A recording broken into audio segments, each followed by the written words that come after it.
Hello Miet, welcome. Can you shortly introduce yourself? Of course. My name is Miet Vanhegen. I'm a senior researcher at the Institute for Labor Law at the KU Leuven and also a legal advisor at Acerta, which is an HR provider in Belgium. And I'm specialized in the reintegration or the return to work process of people with disabilities from a labor law perspective.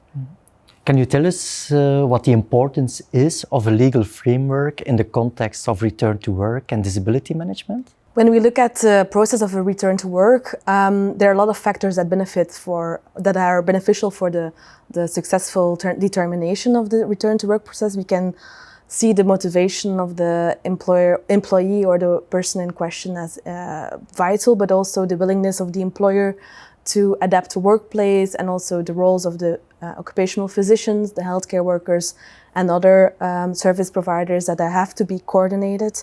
But the legal framework on the national level is very important to set some basic guidelines for all actors involved, to make some arrangements and also to set some boundaries on how a return to work process should be executed.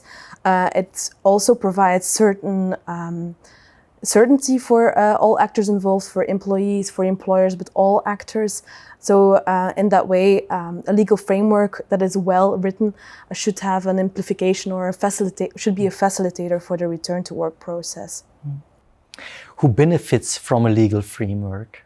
In the ideal world, every actor involved in the return to work process should benefit from a legal framework.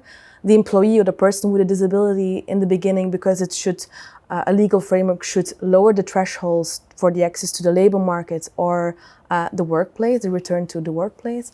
For employers, it can set some incentives for them to work on the return to work process and to really look into adaptations and look into all possibilities for an employee to return to work.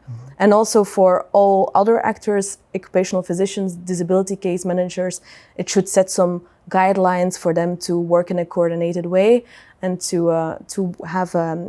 be on the same page when it comes to the return to work process. Can you give an example of two international frameworks?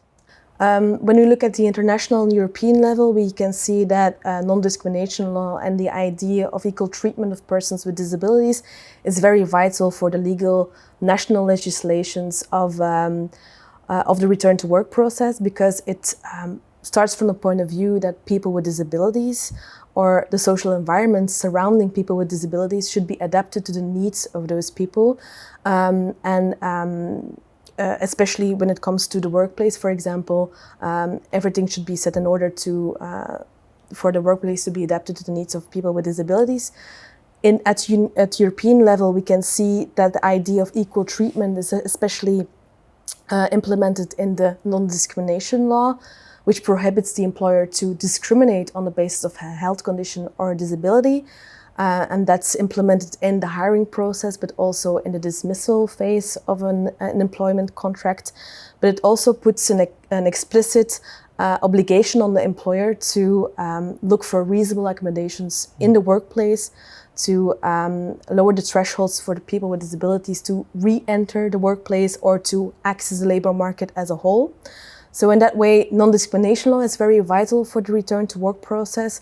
And the idea of an adapted workplace is obviously also implemented through health and safety legislation at European and international level, which also underlines the idea that in order to work in a healthy and safe environment, the work and the workplace should be adapted to the person, the worker, the employee, so also to their needs as if they have health conditions or a disability.